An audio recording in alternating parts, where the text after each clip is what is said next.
So this was the week after the week that we were gone was the week after the killing in Orlando, this mass murder. And it seems like there's so many levels on this.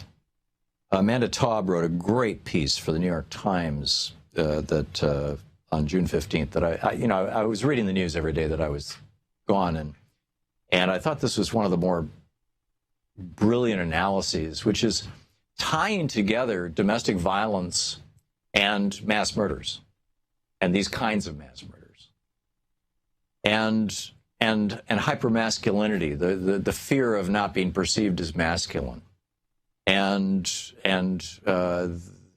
for people who grew up perhaps gay or bi, and in a society that absolutely rejects and hates that, the kind of horror or self-loathing or whatever the appropriate phrase is that might go along with that. There's all these different pieces to this murder, and the title of the piece that Amanda Taub wrote is "Control and Fear: What Mass Killings and Domestic Violence Have in Common." And she points out that 57% of the cases, this is from 2009 to 2015 that the FBI looked at, more than half of all cases, this is of, mass shootings. More than half of all of them were done by people who were domestic abusers. And that's what we know about, right? That's what we know about. And she talks about how domestic violence is about controlling every aspect of someone's life, what she refers to as innate terrorism. And she said it sounds an awful lot like how the Islamic State treats women in its self-proclaimed caliphate. They're buying and selling them, and they're treated as slaves, essentially. And the importance of, quote, traditional gender roles, which basically is male supremacy. We've talked on this program a lot of times about white supremacy. How, as a white person, when I wake up in the morning, I don't have to wonder, how is the color of my skin going to influence my day? It's been probably a year or so since we've had a conversation about male supremacy. Men don't realize it. Regardless of race, men don't realize that many women, when they wake up in the morning, have to wonder, okay, if I put that if I dress this way, or if I look this way, or what's going to happen, or even if not, it's because that's a certain amount of slut-shaming, victim-blaming. I don't want to go there. The point I'm trying to make is that men don't even have to think about those points. Men don't even have to, they don't have to worry, will today be the day that I get raped? Will today be the day that I get beaten up by my over-controlling boyfriend or by just some guy?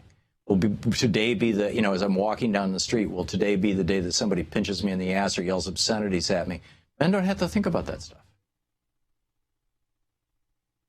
And that's the simple stuff of male privilege. And when you combine male privilege with white privilege and you get white male privilege, it's really,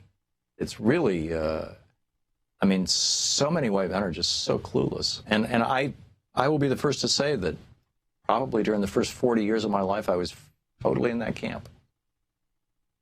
Didn't seriously consider these things. Even as the father of a couple of daughters, it takes a while to, or at least it did for me, to get that kind of empathy, that kind of understanding. So here's this fellow, according to the Violence Policy Center, 895 women in the United States were murdered by current or former intimate partners. Just in the year 2013, 895. In the last decade, 92 people have been killed by jihadis in the United States. 1 year, 895, mostly women killed by their intimate partners. In 10 years, 92 people killed by so-called Muslim extremists. Actually, I would say that these are people using religion, just like Christian extremists use religion to justify their murder, of everything from abortion doctors to family members. It's just... She writes, domestic violence can be seen as a psychological training ground for someone like Mr. Mateen to commit a mass attack. And then talks about the hypervigilance toward anyone perceiving you as gay and, obviously all that stuff. And I know that last week, and a special thanks to